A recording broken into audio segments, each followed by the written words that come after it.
বিসমিল্লাহির রহমানির রহিম। আসসালামু আলাইকুম ওয়া রাহমাতুল্লাহি ওয়া বারাকাতুহু। কারিগরি শিক্ষা অধিদপ্তরের পরিকল্পনা ও পরিচালনায় এবং অ্যাক্সেস টু ইনফরমেশন A2I এর কারিগরি সহায়তায় পরিচালিত ফেসবুক লাইভ ক্লাসে আমি সকলকে স্বাগত জানাই। প্রিয় শিক্ষার্থীবৃন্দ, আশা করি তোমরা সকলেই ভালো আছো এবং বর্তমান পরিস্থিতিতে সকলেই সুস্থ আছো। তো তোমাদেরকেই পবিত্র ঈদের শুভেচ্ছা জানাই। শিক্ষার্থীবৃন্দ, আমি বরাবরের মতো আজকেও তোমাদের কম্পিউটার টেকনোলজি বিভাগের চতুর্থ পর্বের ডেটা কমিউনিকেশন সিস্টেম বিষয়টি নিয়ে হাজির হয়েছি। তো বিষয় কোড 66644। আজকের ক্লাস পরিচালনায় আমি প্রকৌশলী মোহাম্মদ আব্দুল সালাম চৌধুরী, চিফ ইন্সট্রাক্টর ও বিভাগীয় প্রধান, কম্পিউটার টেকনোলজি বিভাগ, চট্টগ্রাম পলিটেকনিক ইনস্টিটিউট। তো শিক্ষার্থীবৃন্দ, আমি একটু চেক করেই দেখি আমার ক্লাসটা ঠিক আছে কিনা, কানেকশন ঠিক আছে কিনা। হ্যাঁ, আমি এখানে দেখতে পাচ্ছি কানেকশন ঠিক আছে। তো শিক্ষার্থীবৃন্দ, আজকের তারিখ বাংলা বৎসরের 26 শ্রাবণ 1427 বঙ্গাব্দ, ইংরেজি বৎসরের 10ই আগস্ট 2020 খ্রিস্টাব্দ। আজ রোজ সোমবার। আজকের ক্লাস নাম্বার 12, অধ্যায় 11, অর্থাৎ আজকের বলতে গেলে সিলেবাসের একেবারে শেষ পর্যায়ে। তো আজকের আলোচ্য বিষয় কানেক্টিভিটি ডিভাইস। নেক্সট। তো শিক্ষার্থীবৃন্দ, আজকের অধ্যায় শেষেই আমরা কি কি শিখতে পারবো? নেটওয়ার্কে কানেক্টিভিটি ডিভাইসের তালিকা, অর্থাৎ বিভিন্ন নেটওয়ার্ক করতে গেলে বিভিন্ন ডিভাইসের আমরা একটা তালিকা দেখব। তারপর মডেমের ফাংশন, মডেমের প্রকারভেদ ও আদর্শ, হাব, রিপিটার ও সুইচের নেটওয়ার্কের কার্যক্রম, রিপিটার ও সুইচের গুরুত্বপূর্ণ বৈশিষ্ট্যাবলী। তারপর রাউটার ও গেটওয়ের বিভিন্ন কার্যক্রম। নেটওয়ার্কের কানেক্টিভিটি। তো শিক্ষার্থীবৃন্দ, নেটওয়ার্ক কানেক্টিভিটি ডিভাইসের তালিকা দেখার আগেই আমরা দেখি একটু ভূমিকায় দেখি নেটওয়ার্ক কানেক্টিভিটি ডিভাইসগুলো কি কি। আমাদের যে পিসিগুলি আছে, আমরা যে কম্পিউটারগুলি ব্যবহার করি, সেই কম্পিউটারগুলি দেখা যায় প্রয়োজনের তাগিদে এক কম্পিউটারের সাথে আরেক কম্পিউটারে আমরা সংযোগ দিই। তো অর্থাৎ এক বা একাধিক কম্পিউটারের সাথেও আমরা সংযুক্ত করতে পারি। তো একই রুমের মধ্যে অথবা একই জায়গায় যদি আমরা বেশ কতগুলি কম্পিউটারকে, 2 বা ততোধিক কম্পিউটারকে যদি সংযুক্ত করি, তাহলে এটাকে আমরা ল্যান কানেকশন বলি। তো এইরকম অনেক জায়গায়, বিভিন্ন জায়গায় এই ধরনের ল্যান কানেকশন আছে। এই ল্যান কানেকশনগুলিকে আবার একটা ল্যান লোকাল এরিয়া নেটওয়ার্ক বা ল্যান, এগুলি একটার সাথে আরেকটার সংযোগ দিতে হয়। তো যদি সংযোগ দিতে চাই, তাহলে আমাদের বেশ কিছু ডিভাইসের প্রয়োজন হয়। যেমন সেই ডিভাইসগুলির মধ্যে আছে রাউটার, তারপর আছে ব্রাউটার, তোমরা হয়তো স্ক্রিনে দেখতে পাচ্ছ। তারপর আছে gateway, CSU, DSU, channel service unit, digital service unit. তারপর আছে হাব, তারপরে আছে মডেম, তারপর সুইচ, ব্রিজ। এই কানেক্টিভিটি ডিভাইসগুলি দরকার। তো এর বাইরেও আমাদের ওই যে আরো কিছু আছে, মাইক্রোওয়েভ, স্যাটেলাইট, এই ধরনের আরো অনেক বড় বড় ডিভাইস আছে। তা আমরা এখন ছোট ডিভাইসগুলি, যেগুলি সহজে বহনযোগ্য, সেগুলি নিয়েই আলোচনা করতেছি। রাউটারের কাজটা কি? রাউটারের অপারেশনটা দেখি। রাউটারের দুটি প্রধান কাজ হলো, মূলত দুটি প্রধান কাজ, অর্থাৎ রাউটার এখানেই আমি এই যে নেটওয়ার্ক 1 নেটওয়ার্ক 2 এগুলি এক একটা নেটওয়ার্ক, অর্থাৎ ধরে নিতে পারি কোনো এক জায়গায় বেশ কতগুলি কম্পিউটার নেটওয়ার্কিং অবস্থায় আছে নিজেদের মধ্যে। তো এই ধরনের নেটওয়ার্ক 1 আছে, নেটওয়ার্ক 2 আছে, নেটওয়ার্ক 3 আছে, নেটওয়ার্ক 4 আছে, 5 আছে, 6 আছে, 7 আছে। এগুলি দূরবর্তী ভিন্ন ভিন্ন জায়গায়। এগুলি আবার প্রত্যেকের সাথে সংযুক্ত আছে। তো এখানে আমাদের যে রাউটার আছে, তাহলে রাউটারের কাজটা কি দেখি। রাউটারের প্রধান দুটি কাজ হলো এই যে কোন পথ দিয়ে আরেকটি নেটওয়ার্কে পৌঁছে যাবে, অর্থাৎ কোন পথ দিয়ে আরেকটি নেটওয়ার্কে পৌঁছে যায় তা নির্ধারণ করবে। অর্থাৎ একটা কম্পিউটার থেকে যদি কোনো একটি মেসেজ পাঠাতে চাই, তাহলে যে রাউটারের কাজ হবে যে এটা কোন পথ দিয়ে বের হয়ে যাবে তা নির্ধারণ করবে, এবং সেই নির্ধারিত পথ রাউটারকে অন্য আরেকটি রাউটারকে, অর্থাৎ এখানে যেমন নেটওয়ার্ক 1 আছে, 1 এর এখানে যে কোনো একটি কম্পিউটার থেকে আমরা যদি কোনো একটি মেসেজ পাঠাতে চাই, তাহলে রাউটার করবে কি কোন পথ দিয়ে মেসেজটি যাবে সেটা আবিষ্কার করবে, নির্ধারণ করবে, এবং সেই পথ অন্য আরেকটি, অর্থাৎ এই নেটওয়ার্ক 2 তে এখানে যে রাউটার আছে সেই রাউটারকে জানিয়ে দেবে। তাই এই দুই ধরনের কাজ, এই কাজগুলি করতে গেলে রাউটার দুই ধরনের পদ্ধতি অবলম্বন করে। একটা হলো স্ট্যাটিক রাউটিং, আর একটা হলো ডাইনামিক রাউটিং। তো কিন্তু যে পদ্ধতি ব্যবহার করুক না কেন, তা কেন এটি আবিষ্কৃত বিভিন্ন পথের জন্য তথ্য জমা রাখে একটি রাউটিং টেবিলে। তো ওরা যে স্ট্যাটিক, এই যে আমরা রাউটার একটি মেসেজ পাঠানোর সময় এই যে দুটি পদ্ধতি, একটা স্ট্যাটিক রাউটিং আর একটা ডাইনামিক রাউটিং। তো যে পদ্ধতি ব্যবহার করুক না কেন, বিভিন্ন পথের জন্য জমা রাখে রাউটিং টেবিলে, তথ্য জমা রাখে, বিভিন্ন পথের তথ্যগুলি জমা রাখে একটা রাউটিং টেবল নামে একটা টেবল থাকে, সেই টেবলের মধ্যে তথ্যগুলি জমা রাখে রাউটার। যখন অন্য কোনো নেটওয়ার্কে ডাটা পাঠানোর দরকার হয়, তখন রাউটার দেখে নেয় সে নেটওয়ার্কের পৌঁছার জন্য রাউটিং টেবিলে কোনো পথ উল্লেখ করা আছে কিনা সেটা আগে দেখে নেবে রাউটিং টেবিল। যখন, অর্থাৎ নেটওয়ার্কে যখন ডাটা পাঠানোর দরকার হয়, তখন রাউটার দেখে নেয় নেটওয়ার্কে পৌঁছার আগেই রাউটিং টেবিলে, যে একটা রাউটিং টেবিল আছে বললাম, রাউটিং টেবিলে যেমন এখান থেকে একটা ডাটা যদি পাঠাতে চাই, তাহলে রাউটার দেখে নেবে এখানে যে রাউটিং টেবিল আছে, রাউটিং টেবিল থেকে দেখে নেবে যে সেখানে কোনো তথ্য জমা আছে কিনা, অর্থাৎ কোন পথে যাবে তা উল্লেখ করা আছে কিনা। রাউটিং টেবিলে হয়তো কয়েকটি পথ পাওয়া যেতে পারে, এর মধ্যে সে বেছে নেবে, অর্থাৎ রাউটিং টেবিলের মধ্যে অনেকগুলি পথে যাওয়া যায়, এই ধরনের তথ্য জমা থাকতে পারে। তবে সে বেছে নেবে যে কোন পথে গেলেই তার সময় কম লাগবে এবং সহজে যাওয়া যাবে এবং দ্রুত তথ্য পৌঁছানো যাবে এবং খরচও কম লাগবে। তো এই ধরনের এইগুলো অনেকগুলি নিয়ামকের উপর নির্ভর করে, যেমন ওই যে কোন পথে গেলে আমাদের খরচ কম লাগবে, কোন পথে গেলে সময় কম লাগবে, কোন পথে গেলে দ্রুত যাওয়া যাবে এবং ট্রাফিক জ্যাম কম হবে, সেইগুলির উপর নির্ভর করে। তো যেমন অনেকগুলো আপেক্ষিক এইরকম মান দেওয়া থাকে, এর মধ্যে একটাকে বলা হয় কস্ট।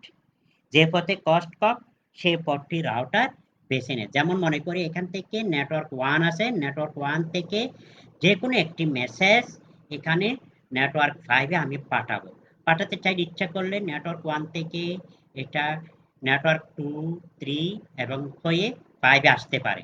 আবার ইচ্ছা করলে নেটওয়ার্ক 1 থেকে নেটওয়ার্ক 1, 4, 5 এ আসতে পারে। আবার সেদিকে না গিয়ে 1 থেকে 7, 7 থেকে 6, 6 থেকে 5 এ আসতে পারে। আমাদেরকে দেখে নিতে হবে কোন পথটি দ্রুত যাওয়া যাবে। যেমন এখানে দেখা যাচ্ছে স্লাইডের মধ্যে শিক্ষার্থীবৃন্দ তোমরা দেখতে পাচ্ছ নেটওয়ার্ক 1, 4, 5 এটা হয়ে গেলে দ্রুত যাওয়া যাবে এবং খরচও কম হবে। ইচ্ছা করলেই আবার 1 2 4 এই যে 6 এই যে 5 এভাবেও আসতে পারে। এদিক থেকে ঘুরে আসলে সময় অনেক বেশি লাগবে, খরচও বেশি পড়বে। যেমন আমরাও যে কোনো জায়গা থেকে এক জায়গা থেকে আরেক জায়গায় দূরবর্তী কোথাও যেতে চাইলে হয়তো দেখা যায় অনেক সময় অনেকগুলি পথ থাকতে পারে। তখন আমরা বেছে নিই কোন পথে গেলে আমার খরচও কম লাগবে, সময়ও কম হবে। এই ধরনের পথটি আমরা বেছে নিই। এটা হলো রাউটারের। অনুরূপভাবে এখানে নেটওয়ার্কেও এক জায়গা থেকে আরেক জায়গায় যদি আমরা কোনো একটি মেসেজ পাঠাতে চাই, তাহলে রাউটার বেছে নেবে কোন পথে গেলে খরচ কম হবে, কোন পথে গেলে সময় কম লাগবে এবং দ্রুত ডাটা ট্রান্সমিট হবে। এই জিনিসটা রাউটার নির্ধারণ করে দেয়। নেক্সট, তাহলে দেখি রাউটারের কি কি কাজ, এটা একটু বুঝিয়েই আমরা দেখতে চাই। এখানে দেখা যাচ্ছে রাউটারের অনেকগুলি কাজ দেওয়া আছে। প্রতিটি পোর্টের জন্য ভিন্ন ভিন্ন নেটওয়ার্ক অ্যাড্রেস ব্যবহার করা হয়। অনেকগুলি পোর্ট থাকে, প্রত্যেকটা পোর্টের জন্য আলাদা আলাদা আইপি অ্যাড্রেস ব্যবহার করে। তো নেটওয়ার্ক অ্যাড্রেসের উপর ভিত্তি করে রাউটিং টেবিল গড়ে তোলে। ব্রডকাস্ট ট্রাফিক অতিক্রম করতে দেয় না। অজানা ঠিকানার ডেটা প্যাকেটকে অতিক্রম করতে দেয় না। অর্থাৎ যে ডেটা প্যাকেটে কোনো ঠিকানা থাকে না, তাকে অতিক্রম করতে দেয় না। ডেটা ফ্রেমের নতুন হেডার যোগ করে। ট্রাফিকে যখন আমরা যদি ডাটাকে এক জায়গা থেকে আরেক জায়গায় পাঠাই, তখন ফ্রেম আকারে পাঠাই। তো প্রতিটা ফ্রেমে একটা হেডার যোগ করে দেয়। তো ট্রাফিককে অন্য প্রান্তে পাঠানোর আগে ডেটা ফ্রেমকে অবশ্যই রাউটারে পৌঁছাতে হবে। রাউটার কাজ করে ওএসআই। আমাদের ওএসআই 7টি ওএসআই মডেলের 7টি লেয়ার আছে। এই লেয়ারগুলির মধ্যে রাউটার কাজ করে নেটওয়ার্ক লেয়ারে। তো আরেকটা কানেক্টিভিটি ডিভাইস আছে, সেটা হলো ব্রাউটার। ব্রাউটারের কাজটা কি আমরা শিক্ষার্থীবৃন্দ আমরা একটু দেখে নিই। রাউটার এবং ব্রিজের কাজ করে। ব্রাউটার কাজ করে, এই যে বলে আসলাম রাউটার আছে, আরেকটা আছে ব্রিজ। ব্রিজ সম্পর্কে আমরা পরবর্তীতে পড়ব। উভয়ের কাজটি যে ব্রাউটার করে থাকে। ভিন্ন ধরনের প্রোটোকল সংযোগ করতে পারে। যেমন আমরা কোনো একটি নেটওয়ার্কে প্রোটোকল হিসেবে IEEE ব্যবহার করতে পারি, অথবা TCP IP ব্যবহার করতে পারি। অন্য আরেকটি নেটওয়ার্কে X.25 প্রোটোকল আমরা ব্যবহার করতে পারি। এই ধরনের প্রোটোকল আলাদা আলাদা প্রোটোকল বিভিন্ন ধরনের প্রোটোকলের মধ্যে সংযুক্ত করে দেয় রাউটার।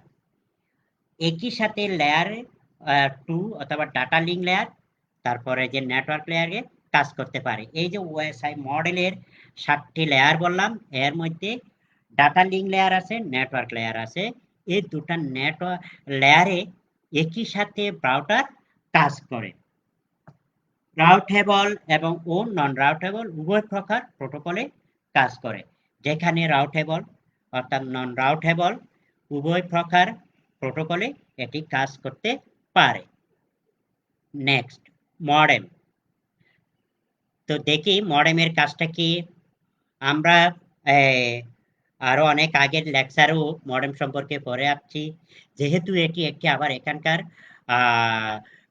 নেটওয়ার্ক কানেক্টেড ডিভাইস হিসেবে কাজ করে, সেই হিসেবে এখানে সংক্ষিপ্তভাবে মডেমের কাজটি তুলে ধরা হলো। মডেমের কাজটা হলো মডুলেশন ডিমডুলেশন। অর্থাৎ মডেম হলো মডুলেশন ডিমডুলেশন ডিভাইস, যার মাধ্যমে ডাটাকে মডেমের সাহায্যেও ডাটাকে এক জায়গা থেকে অন্য জায়গায় পাঠানো যেতে পারে, স্থানান্তর করা হয়। অর্থাৎ আমরা যদি ইন্টারনেটে যদি কানেকশন নিতে চাই, তাহলে আমাদের কম্পিউটারে একটি মডেম দরকার হয়। যেমন আমরা মোবাইলের সাহায্যেও কম্পিউটারে যে কানেকশন নিতে পারি, এবং আমাদের মোবাইল ডিভাইসেও ইন্টারনেটের কানেকশন নিতে পারি। মোবাইলটাও অনেকটা মডেমের কাজ করে থাকে, মডেমের মতো কাজ করে থাকে। অর্থাৎ মডিউলেশন ডিমডুলেশন করে থাকে। তো মডিউলেশন জিনিসটা কি? মডুলেশন হলো ডিজিটাল ডেটাকে অ্যানালগ সিগন্যালে রূপান্তর করার প্রক্রিয়া। অর্থাৎ এই যে এখানে একটা চিত্রের সাহায্যে দেখানো হচ্ছে, এইখানে আমি একসাথে বলে ফেলি, এই যে এখানে যে কম্পিউটার আছে এই কম্পিউটার থেকে এটা একটি সোর্স কম্পিউটার, অপর প্রান্তে আছে একটি ডেস্টিনেশন কম্পিউটার। তো এই কম্পিউটার থেকে কোনো একটি মেসেজ এই কম্পিউটারে পাঠানো হবে। যদি পাঠাতে চাই কম্পিউটার যে মেসেজটি পাঠাবে সেটা কিন্তু ডিজিটাল আকৃতির মেসেজ, তো এটা সিগনালে পরিণত হবে, ডিজিটাল সিগনালে পরিণত হবে। তো ডিজিটাল সিগন্যালটি কিন্তু বাইরের যে জগৎ আছে বাইরের জগৎটি কিন্তু অ্যানালগ। আমাদের যে টেলিফোন লাইন এই টেলিফোন লাইনটি কিন্তু অ্যানালগ, তবে বর্তমানে আধুনিক যোগাযোগ ব্যবস্থার ফলে আমাদের ডিজিটাল পদ্ধতিও আমরা ব্যবহার করতে পারি, সরাসরি ডিজিটাল পদ্ধতি ব্যবহার করা যায়। যেমন আমাদের অপটিক্যাল ফাইবারের মাধ্যমে যদি ডাটা স্থানান্তর করতে চাই তাহলে এটি ডিজিটাল পদ্ধতিতে ট্রান্সমিট করবে। তো এইখান থেকে যে ডাটাটা ডিজিটাল ডাটা উৎপন্ন হবে সেটিকে মডেম কি করবে, অ্যানালগ পদ্ধতিতে তৈরি করবে। এই অ্যানালগ তৈরির মাধ্যমে পরিণত করার নামটা হচ্ছে ডিমোডিউলেশন, অ্যানালগ টু ডিজিটাল ডিমোডিউলেশন। তো এখানে অ্যানালগে যখন পরিণত হবে এটা টেলিফোনের লাইনের মাধ্যমে অপর প্রান্তে অ্যানালগ সিগন্যাল আকারে এই মডেমের মধ্যে চলে আসবে। এই মডেম করবে কি, তারপর ডেস্টিনেশন প্রান্তে যে মডেম আছে সেই মডেম করবে কি, অ্যানালগ সিগন্যালকে ডিজিটালে রূপান্তর করে অপর প্রান্তের কম্পিউটারে পৌঁছে দেবে ডিজিটাল আকারে। তো শিক্ষার্থীবৃন্দ মনে রাখার আমি একটা প্রসেস দেখাই দিই। এটা হলো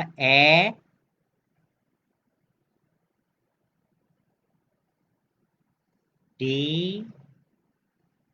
ডি ডি। এখানে ডিডি আমি মনে রাখার জন্য বলতেছি, অ্যানালগ টু ডিজিটাল, অর্থাৎ অ্যানালগ সিগন্যালকে ডিজিটাল ডাটায় রূপান্তর করার প্রক্রিয়াটা হচ্ছে ডিমোডিউলেশন। আর বিপরীত প্রক্রিয়ায় হবে ডিজিটাল ডাটাকে অ্যানালগে পরিণত করার নামটা করাটাই হচ্ছে এই যে এখানে লেখা আছে ডিজিটাল ডাটাকে অ্যানালগে প্রক্রিয়াটা হচ্ছে মডিউলেশন।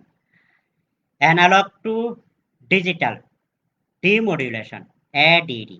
এই জিনিসটা মনে রাখলে মনে থাকবে মডেমের কাজটা কি। তো আমরা পরবর্তীতে যাই মডেমের কাজ ও সুবিধা। তো আমরা আগে পড়ে আসছি মডেম এক জায়গা থেকে আরেক জায়গায় ডাটা স্থানান্তর করে, অর্থাৎ অ্যানালগকে ডিজিটাল, ডিজিটালকে অ্যানালগ পদ্ধতিতে রূপান্তর করে। তো মডেম মূলত এই যে দুটি কার্য সম্পাদন করে এটা আমরা আগেই বলে আসছি। তো যে মডেম মডুলেশন কম্পিউটার হতে প্রাপ্ত ডিজিটাল সংকেতকে অ্যানালগ সংকেতে রূপান্তর করে নেটওয়ার্কে প্রেরণ করে, আর ডিমোডুলেশন অংশ রূপান্তরিত অ্যানালগ সংকেতকে ডিজিটাল সংকেতে রূপান্তর করে পুনরায় অন্য কম্পিউটারে প্রেরণ করে।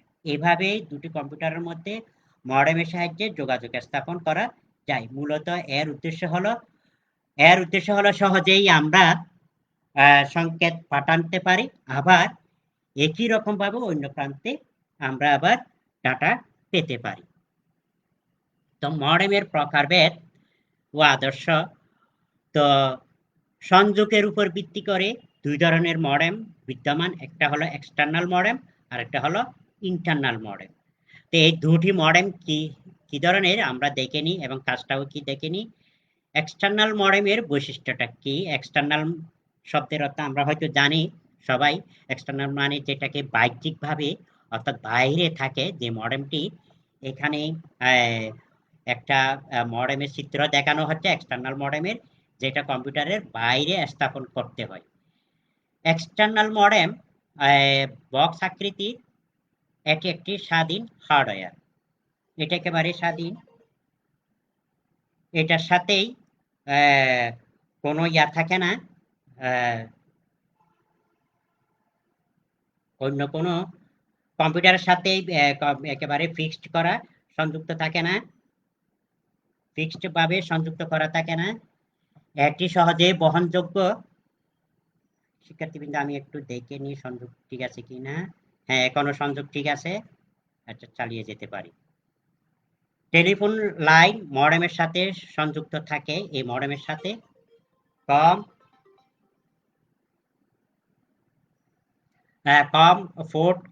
1 ও কম 2 এর সাথে সংযুক্ত থাকে। তবে বর্তমানে এই এক্সটার্নাল মডেম ইউএসবি পোর্টের সাহায্যেও সংযুক্ত করা যায়। কম টু আগেকার দিনে যে এক্সটার্নাল মডেমগুলি ছিল সেগুলি সংযুক্ত করতে হতো, বর্তমানে আমরা ইউএসবি পোর্টের সাহায্যে সংযুক্ত করতে পারি। তো এই এক্সটার্নাল মডেমের কিন্তু নিজস্ব পাওয়ার সাপ্লাই দিতে হয়, অর্থাৎ বৈদ্যুতিক সংযোগ দিতে হয়। এই মডেম প্রয়োজন অনুসারেই সংযুক্ত করতে পারি এবং স্থানান্তরও করতে পারি। তো এটা যেহেতু এক্সটার্নাল মডেম, এটা একটু কস্টলি। তো ইন্টারনাল মডেম অনেকটা দেখতেই ল্যান্ড কার্ডের মতো। আমরা এখানে দেখতে পাচ্ছি এই যে একটা চিত্রে, এই যে একটা অনেকটা ল্যান্ড কার্ডের মতো, অর্থাৎ এটার সাহায্যেও আমরা ল্যান কানেকশন দিতে পারি বলতে গেলেই একেবারে। তো এটিকে মাদারবোর্ডের অর্থাৎ কম্পিউটারের ভিতরে মাদারবোর্ডের সাথে পিসিআই স্লটে সংযুক্ত করতে হয়। ইন্টারনাল মডেমের টেলিফোন ডেকের সাথে টেলিফোন লাইন সংযুক্ত থাকে। তো RJ11 টেলিফোন লাইনে সংযুক্ত থাকে, আবার টেলিফোন লাইনের থেকে আমরা ইন্টারনেট সংযোগ নিতে পারি এবং টেলিফোনের কথাও বলতে পারি। এদের নিজস্ব কোনো পাওয়ার সাপ্লাই নাই।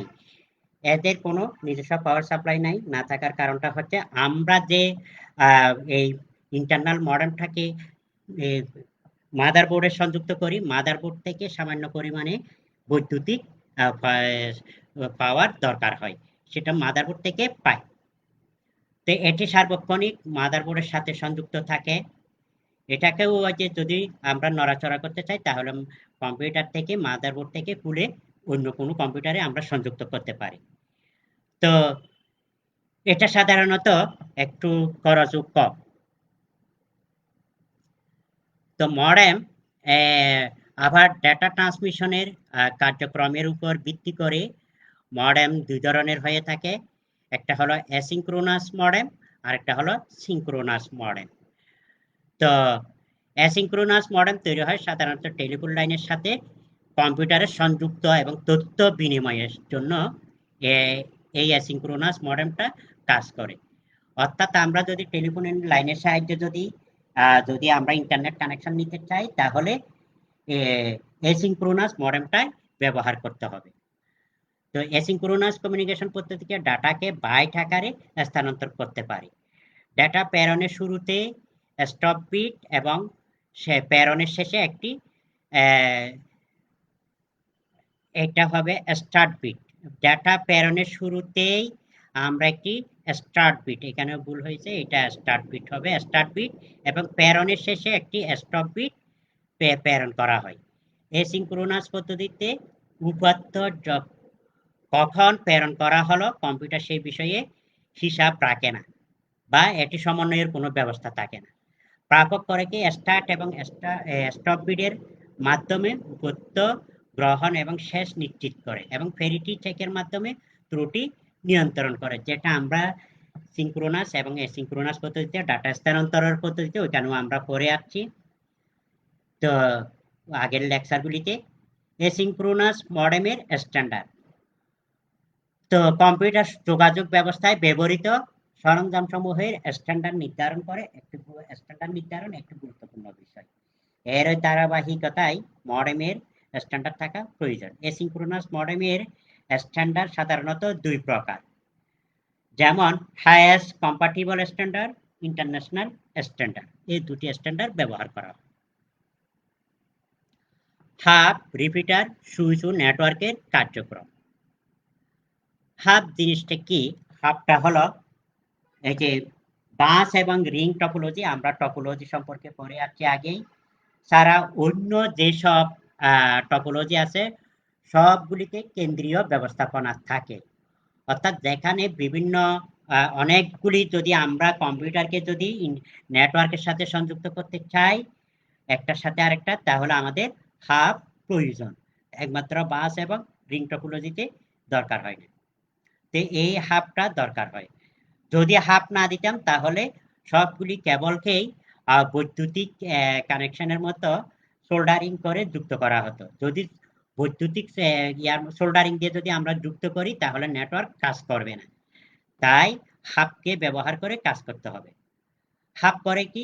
হাব এক প্রান্ত থেকে সিগন্যাল গ্রহণ করে এবং এই সিগন্যাল কোনো পরিবর্তন ছাড়া অন্য আরেকটি কম্পিউটারে তা পাঠিয়ে দেয়। সক্রিয় হাব, এটা হবে হাব। সক্রিয় হাব প্রথমে সিগন্যাল গ্রহণ করে এবং একে পুনরুৎপাদন করে বা অ্যাম্প্লিফাই করে। যদি দুর্বল হয়ে যায় সিগন্যাল, এটাকে শক্তিশালী করে অন্য আরেকটি কম্পিউটারে পাঠায়। ইন্টেলিজেন্ট হাব দ্বারা নেটওয়ার্ক অ্যাডমিনিস্ট্রেশনের কাজ করা হয়। হাবকে আমরা এটা হবে একাধিক নোড বিশিষ্ট একটি রিপিটার হিসেবেও চিন্তা করতে পারি। অর্থাৎ এটাও একটি রিপিটার, কিন্তু অনেকগুলি নোড থাকে, এই ধরনের চিন্তা করতে পারি। হাব ওএসআই রেফারেন্স মডেলের ফিজিক্যাল লেয়ারে কাজ করে। আমরা যে ওএসআই মডেলের যে 7টি লেয়ার আছে তার মধ্যে ফিজিক্যাল লেয়ারে হাব কাজ করে।